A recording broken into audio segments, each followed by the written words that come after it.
Have you figured out your niche? Are you helping adding value to other people's lives? Then you're in the right place. Welcome to Munira's Musings with your host, Munira Zahabi. So, greetings from Chicagoland. This is Munira, the Niche Navigator, coming to you live with another guest that we are showcasing today. It's amazing how we meet people and where we meet them. But when I saw this young man's profile, I stopped in my tracks. He's got a very catching name. He calls himself the real deal love doctor. I want to know what that person does, don't you? So, if you are here, go ahead and have other people share this link with other people. One, and two, you can share this message too, because whatever you learn here today could be something that you needed to hear. So, without further ado, Dr. Real Deal Love, or Mr. Edward Johnson. So, hi, Mr. Johnson. Welcome to Munira's Musings. Hello, Munira. How are you? I'm glad to be here. Glad to finally meet. We had this set up a while ago and we had to reschedule, so That so happens when it life happens. happens. Exactly. Life happens. So finally we're here. I'm glad to be a part of your program, to be on your podcast, because I think we've got some interesting things to talk about. Right. So, tell us. I'm curious about where are you calling us from, and tell us a little bit about yourself. Well, I'm calling from Philadelphia, city of brotherly love and sisterly affection. Is located in the United States of America. And when you talk about your niche and finding your niche, and what you want to do with life, I always ask two questions. There's two questions. These are the two most important questions that a person can ask themselves from where I'm positioning myself. The first question that you can ask yourself, the most important question you can ask yourself, is what am I going to do with my life? Okay, the call that's on your life, the assignment that you've been given, what will I do with my life? And the second most important question is, who will I spend my life with? Those two questions impact us like no other questions that we have. So finding your niche and doing something to aid society or to progress society is so important. And that's what I'm doing as Ed Johnson, AKA Dr. Love. That's Dr. The Real Deal Love, because I give people the real deal. So, tell us, before we start in the present and future, let's talk about the past, right? Because the past shapes us. What did you do before you became the Dr. Real Deal Love? What I did before Dr. The Real Deal Love, I was a cosmetologist. I did women's hair for over 30 years. I had a beauty salon. And Wow. being in the beauty salon, combing women's hair, styling their hair, cutting their hair, curling their hair, we would talk every day, all the day. And the conversations in the salon was always about her relationship. It was about her children sometime. If she didn't have children, it was about relationship. It was about her past. And more often than not, once you work with a woman for years, you start to talk about her backstory. And when it comes down to a woman's backstory, most women, not all, most women have gone through some things, some pains, some trauma, some situations that she really doesn't talk a lot about. And that's what we talked a lot about in the salon. Okay. Now you don't have the salon anymore. No. So you gave up that phase of your life and you started something else. Yes. But in listening to women's stories, you realized that there was some way you could help them? Or what did you realize?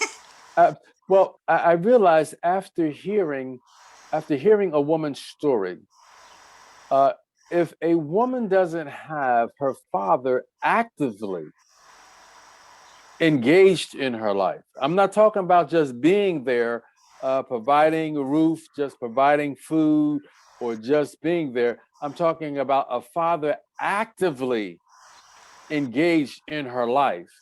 If he's not actively engaged in her life, she's going to suffer when it comes down to her interaction with men. How do Okay. you figure that? Because when it comes down to children, raising children, I happen to have 5 children. I have 3 daughters and 2 sons. When you interact with children, and then I have 8 grandchildren. When you interact with children, there is a when you split a child down the middle, there's a dominant testosterone male side of her, and then there's the softer woman side of her. It's in every child. Okay. Every boy needs his mother actively in his life because it begins to soften him. It makes him sensitive to the issues of life. Every girl needs her father in her life because it gives her the dominance that she needs to be able to make a firm decision and stand on it. It causes her to be able to speak up for herself and to be heard as a woman. Okay, I get that part. So you figured this out by going to school, or it was just a school of life?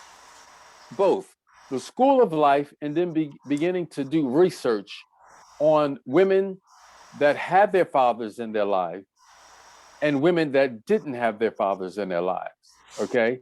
So when you begin to look at the two, when you begin to look at the 2 areas, women that had their fathers in their lives, those women go on to accomplish greater things.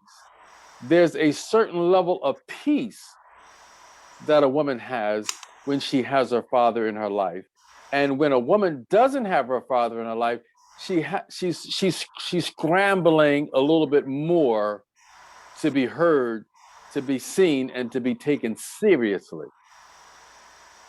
Okay, I get that. I totally get that because I can relate, right? I can relate. So, Mm-hmm. my question then to you is, when you decided that this was lacking, this was something that you can expand on, how did you start your journey to this, whatever you're doing, and what do you teach people when you meet them? I mean, you're teaching and you're sharing love, but what are you sharing?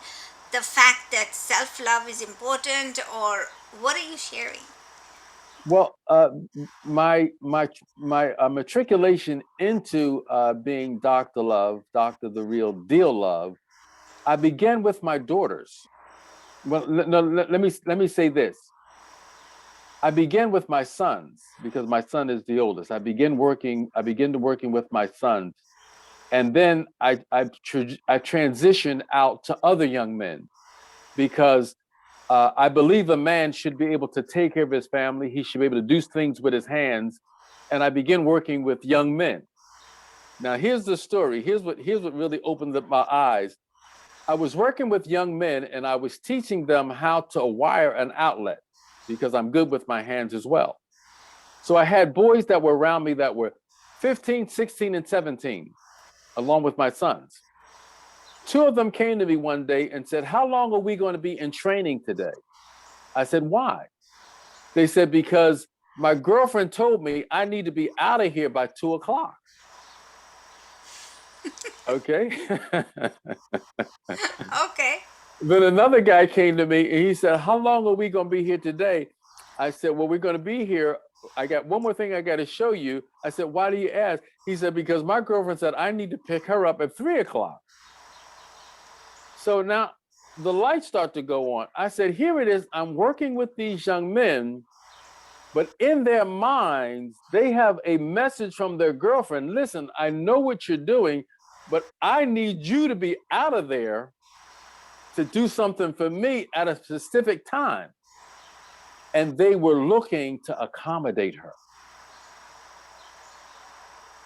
Most women don't know that when she speaks to a man, her message and her request has a high priority in his life. And I started realizing that most women didn't realize just her request, how powerful it is. And then I began to work with my daughters and I began to talk to my daughters and empowering my daughters. I would say, "You're wonderful." I said, uh, "You're talented, My daughters would tell me, they said, "You're my father. You're supposed to say that." But men don't really think that of me. I said, wow. I said, wow, here it is. I have young men that are telling me, my girlfriend told me I need to do this by this time, and he's willing to do it. And my daughters have me actively in their lives, and they don't realize the power of their request. Wow. They don't realize the influence that they have in a man's life.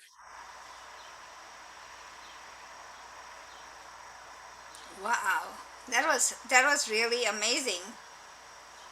So then, how did you transition to become the doctor? Well, what I did was uh, I I started in community college. That's where I enrolled in community college, and I didn't finish my my study. And the reason I didn't finish because I had some challenges, so I didn't stay in finishing my schooling. However, I came out and I began to I'm self-taught. I began to study and research on my own. So where I didn't stay in the traditional classroom setting. I said, I'm going to begin to take my program, my knowledge, my study, and my research directly to women and men. Okay. So I got a group of women together and I got a group of men together. And that's when I began to work with women and men, because my goal is not one sided, is not to begin to teach women and have women working against men, is not to work with men and have men working against women. It's how do we bring two totally different thinking individuals to a table of reasoning, okay? Because women don't think like men. No. Men don't think like women, okay? But in a relationship, if both of us are the same, one of us is irrelevant, True. okay? So we need each other at the table, but how do we come to the table successfully to discuss the issues that we need to come together on, Okay. okay? So that's the reason there needs to be a mediator in there, because women have to begin to understand how a man thinks. Okay. She can't think like a man, but she can understand how a man thinks.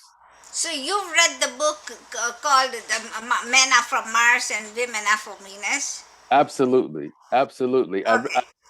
I read the book, and that's one of the things that is so important for us to understand. And that's why my title is Dr. The Real Deal Love. Because when you really think about just the title, okay, men are from Mars, women are from Venus. Just think about that for a moment. I thought I thought, and I still think it's so powerful that when it comes down to the male child and the female child, both men and women come from women.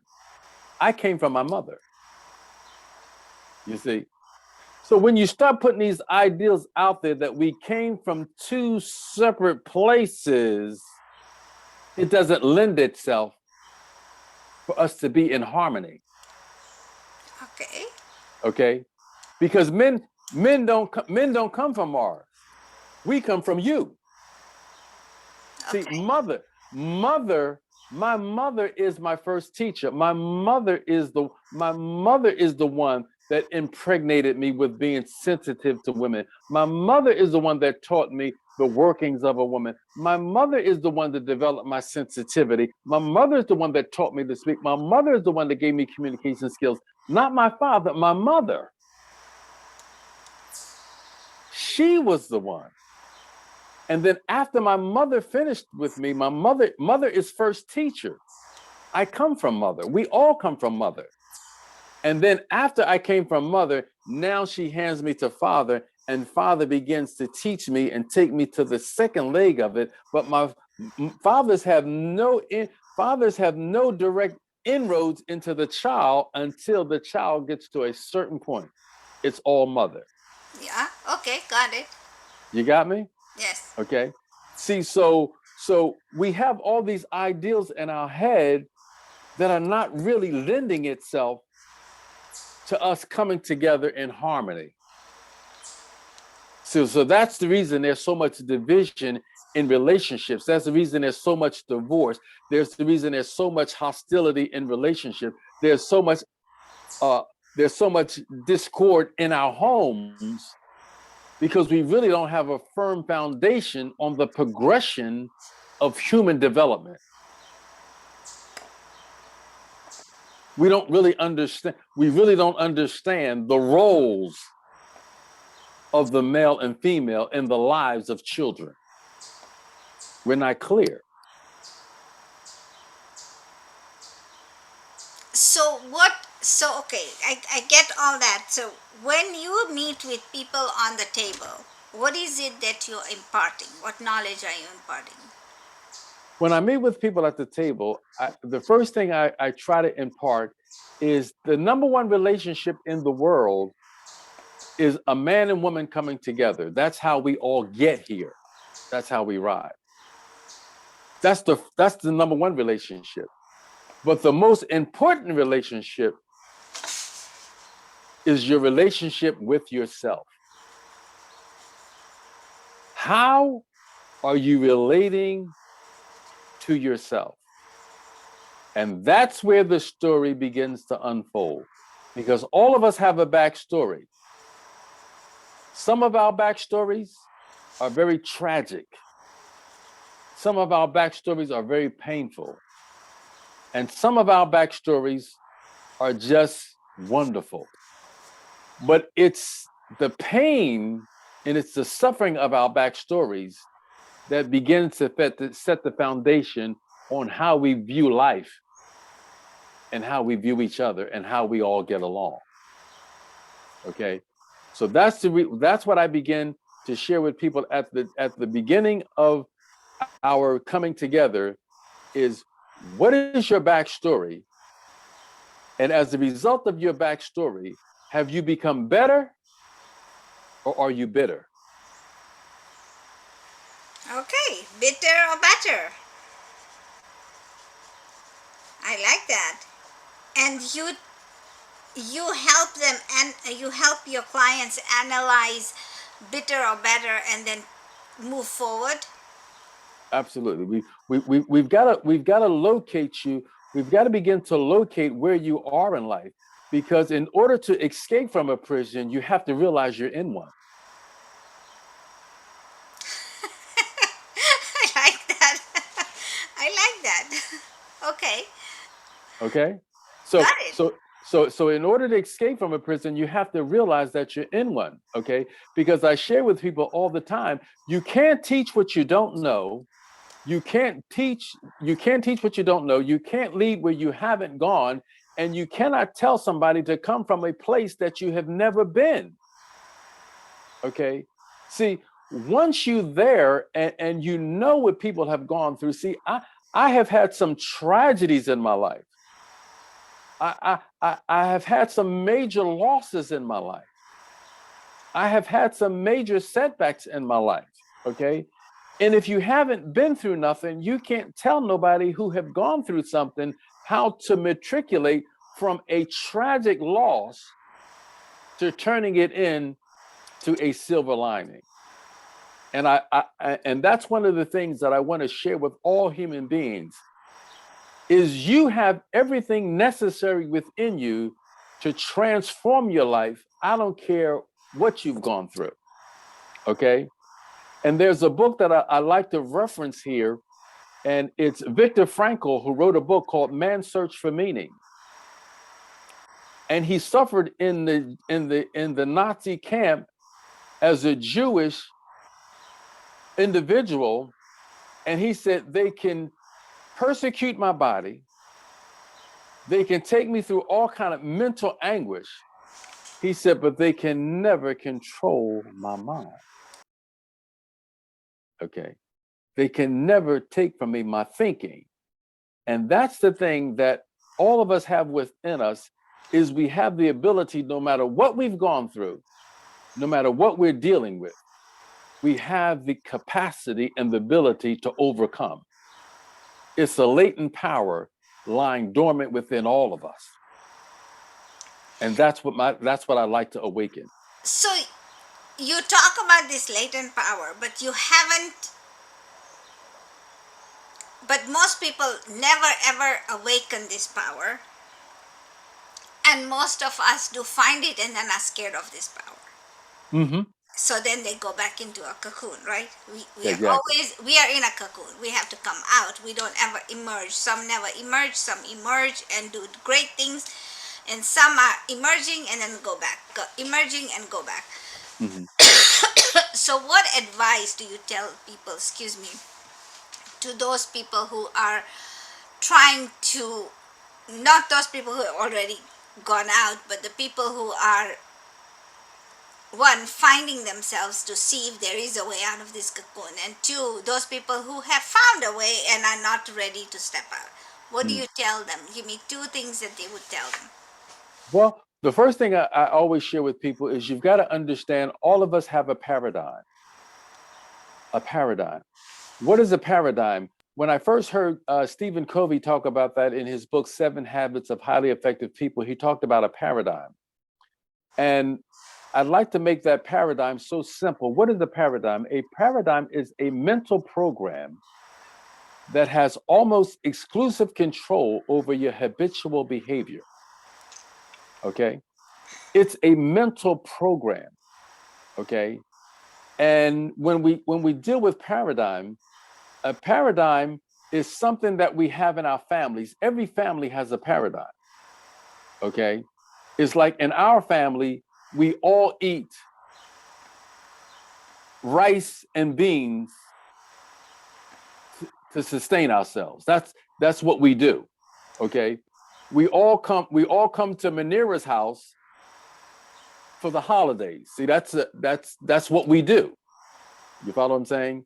Another paradigm could be all of our children go to college or some secondary schooling. That's paradigm. That's a family paradigm. Okay. So what a paradigm is, it's a paradigm that has been given to you. It's not something that you create on your own. It's given to you as a child before you even get here. Okay. It's like if I look at your mother and your father, you look somewhat like your mother or your father. Okay. You talk somewhat like your mother and father. You're built somewhat like your mother and father. You have no say so on those areas. Okay. So that is a family paradigm. Now, when it comes down to cultural paradigms, the same thing exists.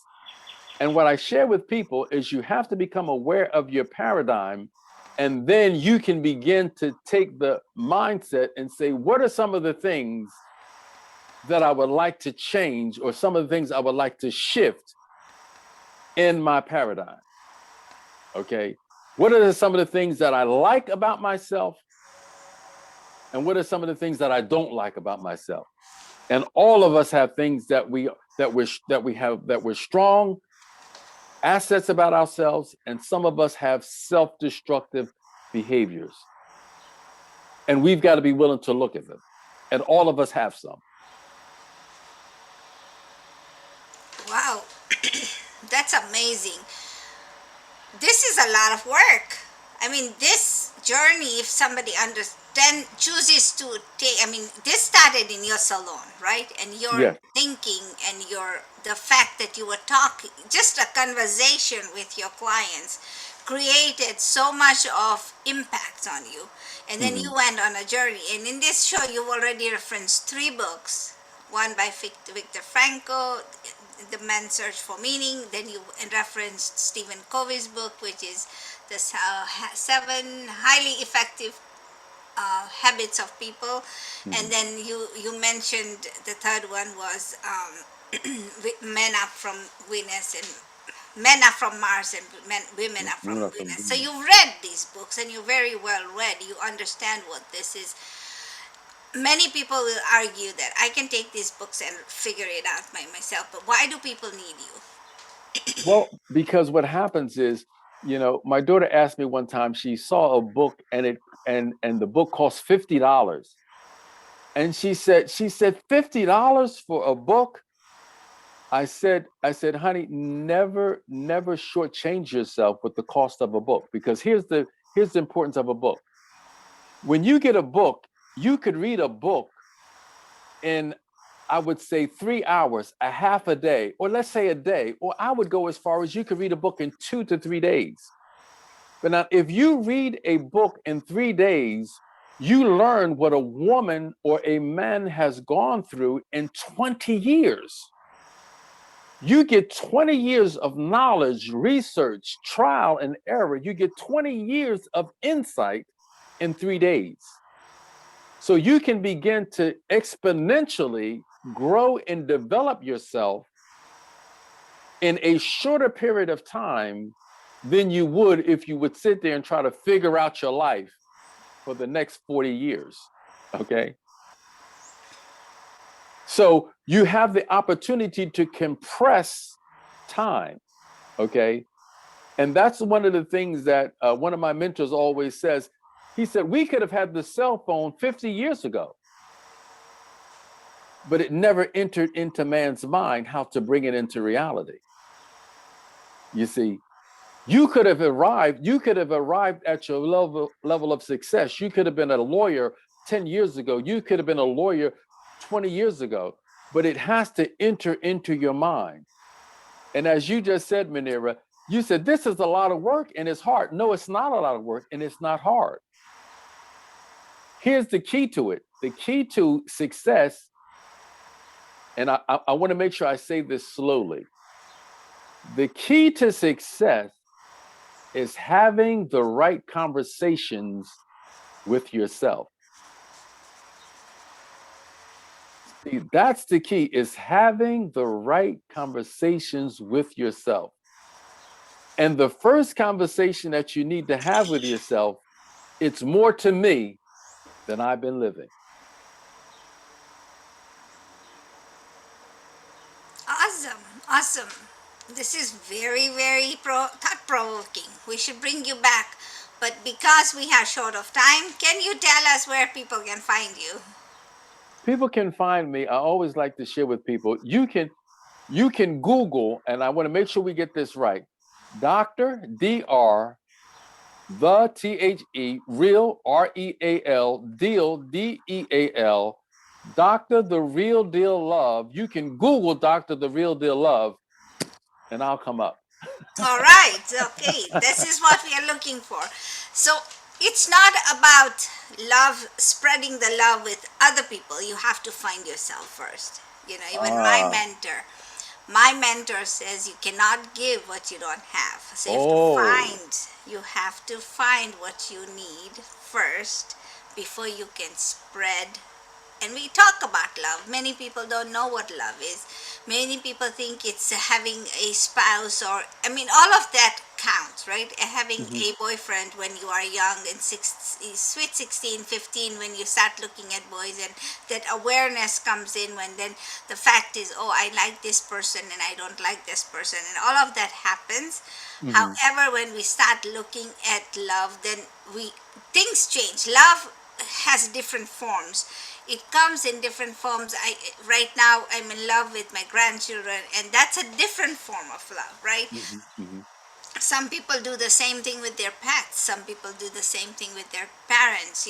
It's a different form of love, Mhm. but you see it in when life cycles happen. You talked about your grandchildren. I have grandchildren too, and I see that because children are attached to their parents more, and then they trust. And I say that sometimes to the grandparents, they have a better trust. They don't have a better trust. They're just trying to be.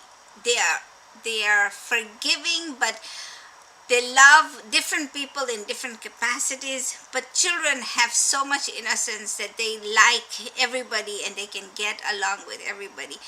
But that's a different conversation for everything. But I'm trying to say is that love is so important, is so defined in different ways.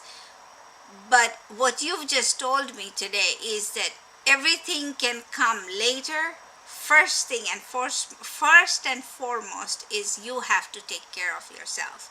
And love comes in that form first. So love yourself. So it's not about just it's not just loving yourself, like looking at yourself in the mirror, but it's the conversations that you're having yourself. That was profound. Thank you so much. Oh, thank you. Thank you. It's been a pleasure. And I always like to share with people when we talk about finding love. I always like to say, we talk about finding love, but it's really not lost. The only thing you got to do is look within. That's also another thing. It's not lost. It's not lost. Yes. Wow. It was such a pleasure to have you on Munira's Musings, Dr. Love. I am going to have you come back again. We'll have another segment and we'll talk about something different, regarding love, because there's so much to this. There's so much to this. But you've told us where to find you. Just Google the real deal love. You got it. The real deal love. And you go from there and just find him. The thing is, ladies and gentlemen, we are all looking for something, but we always look outside. We never look within. So one of the things is that start looking within. If you are happy with the show that we've just had, and you like Dr. Love, go ahead and give him, he's on LinkedIn a lot, so you can find him there. That's where I found him. But there are so many people who do so many great things, and I don't know how each one will impact you. Not everybody has to impact you, but sometimes we have to be in the right place, in the right mindset, in the right, I've always heard he was in the right place at the right time. And maybe these interviews that we have here with our people can impact your life in a different way. We don't know, but we hope it will. And if you like this, go ahead and like, share, and subscribe to our channel. And we share different kind of tips on my Facebook group. We call it the Niche Strategies.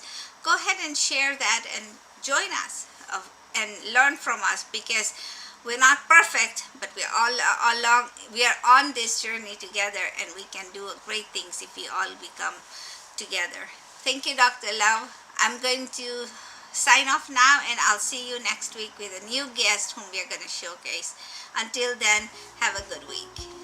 Thank you. Bye for now. Thank you for listening to this episode of Munira's Musings with your host, Munira Zahabi.